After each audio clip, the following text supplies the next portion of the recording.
Hi, everybody. Welcome back.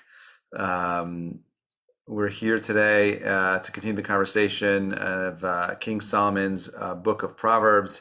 We are trying to find the diamonds, the gold that is buried in his book of Mishlei, Proverbs. We're in the middle of chapter 10.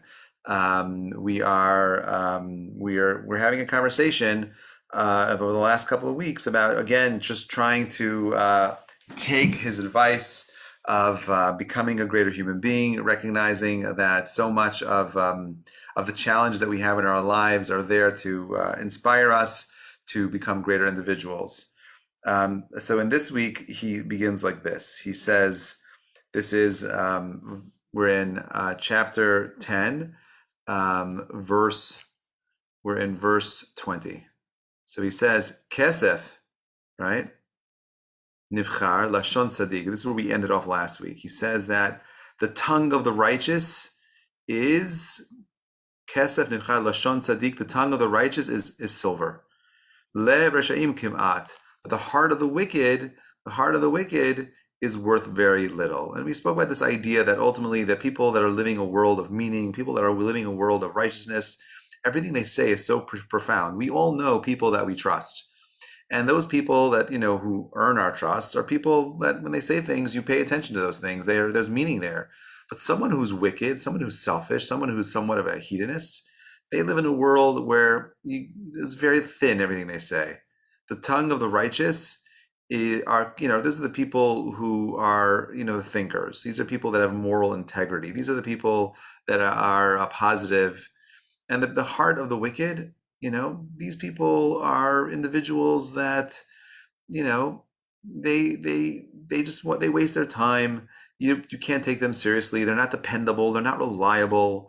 These are people who are weak-minded, weak sense of moral principles. They don't really have principles that they live by. That's what we're referring to. And then he continues. He says, Birkat Hashem. Verse 21, Siftei tzadikim yiru rabim, but the lips of the righteous will feed many. Va'avalim b'chasar lev yumutu, but the fools will die for their lack of sense. Right? What does it mean that the lips of the righteous will feed many? Many eat in their merit because of the things they do. Siftei tzadikim has to do with the prayers of the righteous, the people that are consistently thinking about the needs of the world around them. We can't create a world of excellence if we don't have people that are thinking about the needs of the people around us. Necessity is the mother of all invention, right? We know that already. But if we don't have people that are thinking about the wants and the needs of others, there is no necessity. Forget about technology for a moment. The fact that I need to be mindful of the poor lady down the street, or I need to be mindful of my parent who's sick, who needs my help, sibling, friend, sister, brother, all of that is about creating the awareness so that we can go ahead and do what they need so that they could be more comfortable and healthy and happy. The lips of the righteous are beautiful because of their consistent focus on trying to teach the masses and trying to build the world, bring a world of positivity into their reality. But the fools, they will die for their lack of understanding, for their foolish heart. Fools who don't heed the words of the righteous are going to perish because of their self-imposed ignorance, right? Or they will die without ever having gained any type of understanding. How many people do we know are guilty of being exactly the same people they were in high school, right? How many people do we know that, we went through college with them and we've moved on already and they're exactly the same people they were 10, 20 years ago? That's sad. These are the fools I'm referring to. These are the fools that King Solomon is talking about. And what's distracting them? What distracts most fools? Money. And that leads to the next verse, 22. Birkat Hashem hi tashir. It's with the blessing of God does one become wealthy. It's with the blessing of God that we make our money. V'lo yasif etzev ima. And adding toil will add nothing to it. You think, if I put in my 40 hours a week, that's all that, if I put in 50 hours a week, 60 hours a week, I'll make more money. That's not what the pasuk is saying. The verse is saying that if I put in 40 hours a week of real hard work, you will make the same amount of money as if you would have worked 60 hours a week. Rabbi, how could you say that? I get paid per hour, this and that, blah, blah, blah. It's true. But you don't take into account how much money you lose when you work more. This is the same argument that Jews made 100 years ago in this country when they were fired every single week on Shabbat. They would work, get a job on Sunday. Okay, they'd work until Friday. They were fired on Saturday for not showing up. Sunday, they went out to get a new job. I met a woman in Brooklyn on a Shabbaton. She was older. She had 187 jobs in her lifetime because she was fired every single week from her jobs. 187 jobs, right? A lot of jobs, right? But she never went hungry. She always was able to provide what her family needed. She never gave up. She was completely focused. She believed in this idea that there's something called Birkat Hashem, Kita Ashir. It's only with the blessing of God that we get our riches. I'm not saying you shouldn't put an effort. I'm not saying you shouldn't have a job. I'm not saying you shouldn't toil. I'm saying that you have to put in your effort, and then you have to ask yourself, how much time am I putting into my work? If my work consumes every single waking moment of my life, is it really worth it? If your job does not allow you to go out there and spend time in figuring out what it means to be you, if your job doesn't give you the ability to ask the deep questions about becoming the best version of yourself, maybe it's time to reassess how much time you're putting into it or find a new career, because you're wasting your time. We're here to do a lot. Havodah meruba, hazman mekutzar. The workload is huge, it's great, and the time is short. We don't have an infinite amount of time to go ahead and make the world a better place, to improve ourselves. We have a short amount of time. So we have to be very careful with the professions that we choose so that we still have time to go out and build a better, greater world for ourselves. Kitzchok l'ksil asot zima. The sport of a fool is to carry out a sinful plot.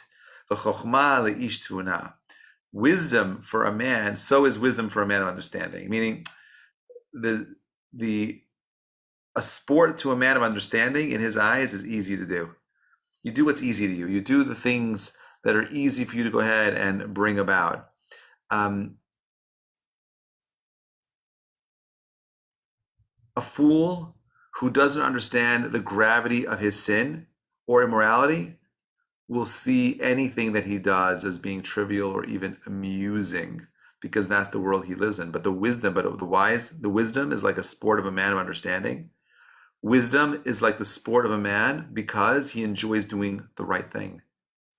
If you're a man is a creature of habit, right? Regular day-to-day work, whether it's good or evil, that becomes second nature to him, right? The cumulative effect of his past actions become the instant, instinctual part of his habit, right? It's like spontaneous laughter.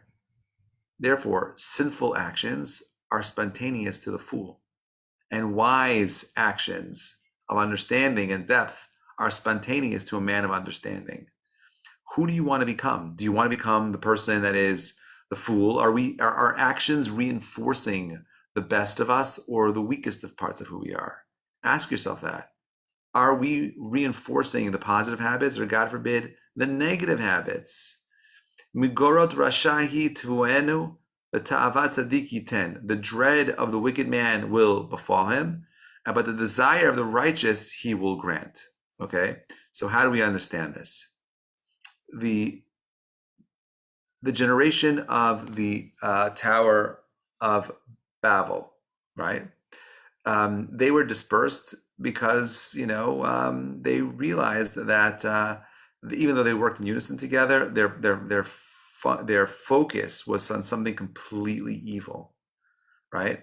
But their reason why they conspired together because of fear. They were afraid of being, flooded. They were afraid of being sent out to the world again, and so on and so forth. The Egyptians plotted against the Jews because they were afraid of the Jews becoming plentiful, right? the things that destroy society is fear itself. Today we have an acronym called FUD, right? You guys know what FUD is? FUD is fear, uncertainty, and doubt. This is a term that we use today in the markets, FUD. It's a lot of FUD. When you hear FUD everywhere, know that people use FUD as a way of manipulating humanity, right? When the government start talking about FUD, it's a form of manipulation 100%. When people in markets talk about FUD, it's about manipulation in the markets, always. When you hear someone just sharing fear, uncertainty, and doubt, do the opposite of whatever they're saying. That's the right thing. This is where you got to be a contrarian a little bit, okay? But he says like this. He says that if you look at all the stories in Genesis, the thing that motivates these people is fear. But Tavat Tzadiki 10, God will fulfill the desire of the righteous. Not only the righteous, not only the righteous are they not living in a world of fear, but they're rewarded with the matter to them. Now think about it like this: how many people don't do business because they're afraid of losing money? Yeah, I just said that. Yeah, there are people out there that don't do business because they're afraid of losing money. I'd rather have a 9-to-5 job, make X amount of money, and not worry about the fear because I live a life of fear. I don't know about you guys, but if you want to find success, you got to be willing to take risks.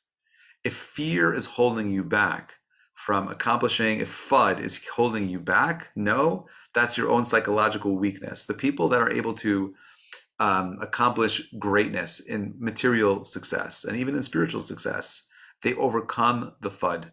They overcome the fear, right? Fear is not danger. Oh, Rabbi, I can't go to early services because I'm not going to sleep. I'm not going to produce well. That's baloney. BS. You find time for the things that are important for you. You find time for the things that are meaningful to you. Okay, you want success, you got to fight for success. You want to be great, you want to balance all the things you do in life. You can do everything you set your mind to. The question is, how important is it? Ask yourselves the following question: if you knew you had 2 weeks to live, what would these 2 weeks look like? How would you lie in bed and scrolling through your phone? Would you jump out of bed and do something else? Think about it. God forbid, our last day on earth could be here any moment. What are we doing right now to amp ourselves up and use every moment of our time in a meaningful kind of way? That's what he's talking about. A person who is wise. The wise person understands that everything happens for the good. There is no fear. He does not live in a world of fear. He does not live in a world of uncertainty. He does not live in a world of doubt. He lives in a world where he recognizes that there is a God and that everything that God creates is good. And that instead of seeing fear as danger is real. Danger is when you got to protect yourself. Instead of seeing fear as danger, translate fear as opportunity. Fear is an opportunity to overcome something and become something more. Kavor sufa ve'ein rasha. When the whirlwind passes, the wicked man is no more. But tzaddik yisod olam. But the righteous is the foundation of the world. He is the foundation of the world. Kavor sufo ve'ein rasha. When the storm passes, the wicked is no more. A tornado of punishment comes suddenly. It's here. It strikes down and it drives the wicked from the place that he's in. He's going to be destroyed suddenly. He's not going to have time to react to it, and he won't be able to save himself from the disaster because a wicked person has no historical root. His position is flimsy. When things are going well, he's standing, but as soon as a storm hits him, he's uprooted, he falls apart, disastrous. But tzaddik yisad olam.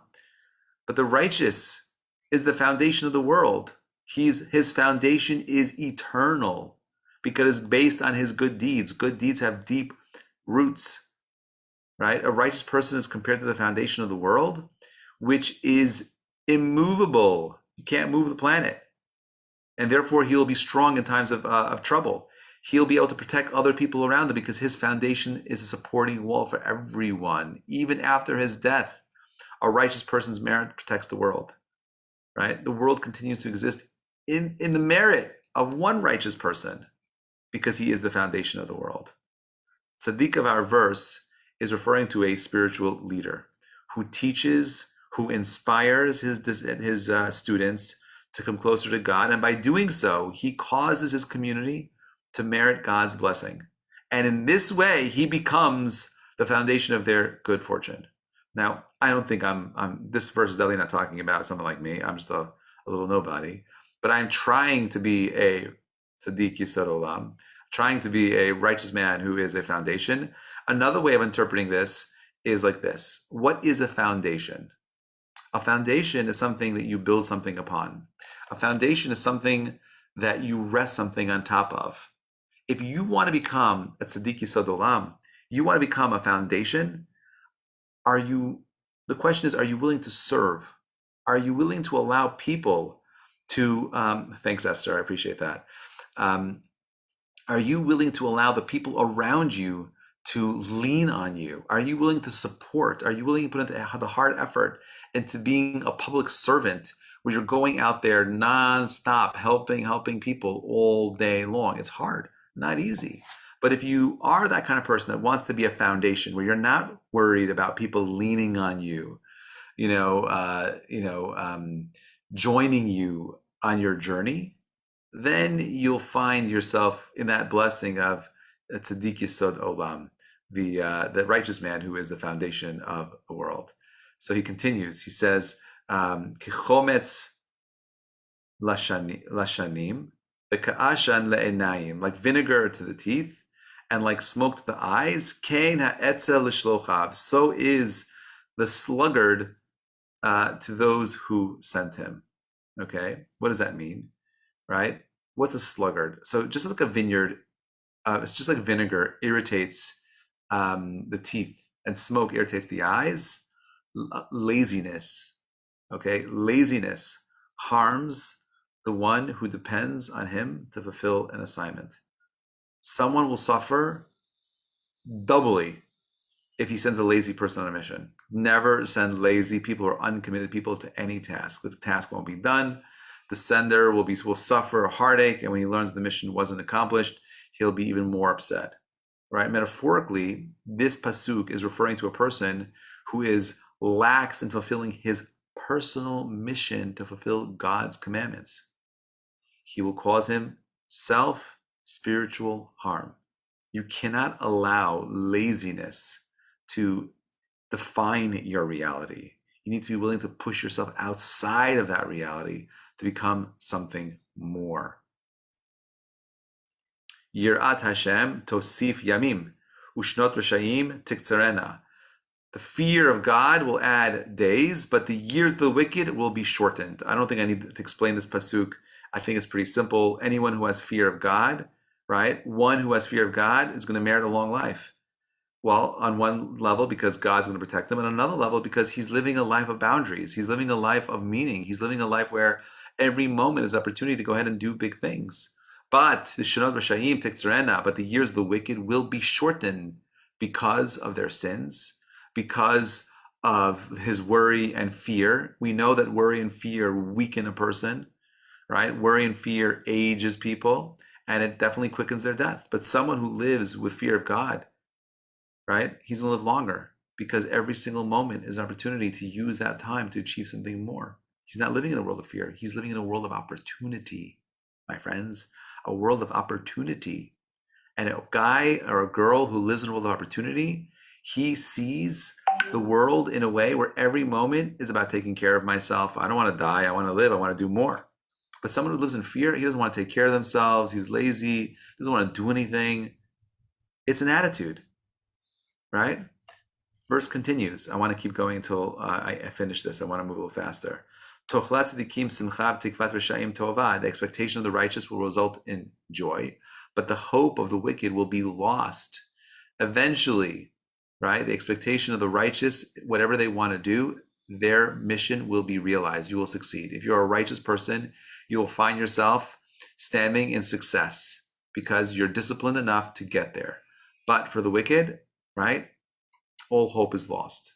Mo'oz latom derech Hashem u'mechita lapoalei aven. The way of the Lord is a stronghold for the innocent, but ruin for those who work in a way that is unfair, right? Anyone who does things that's unfair, they are going to deal with the challenge of finding their own unique ability to support the people around them. So you have a continuing tzaddik leolam bal yimot urashaim lo yishke'enu aretz. The righteous will not collapse forever, but the wicked will not dwell in the land. Pi tzaddik yanuv chokhmah ulashon tahapchut tichrat. The mouth of the righteous man speaks wisdom, but a perverse tongue will be cut off. Kasifte tzaddik yidu'un ratzon upi rashaim tahapuchot. The lips of the righteous know how to please, but the mouth of the wicked knows how to distort. I think these verses are pretty much straightforward. A righteous person will never fall. Tzaddik leolam bal yimot, right? Even if a tzaddik falls, it's temporary. Don't allow lapses in time to define your reality. Remember that our lives have seasons, and there are times in the year where we're super successful, everything goes right, and everything's amazing. And there are times of the year we go through a little bit of a winter. It's okay, it's going to pass. This too will pass. Okay? A righteous person won't fear because he has his stronghold. His stronghold is a belief that everything that happens in his life is part and parcel of a bigger plan. He's going to achieve his greatness.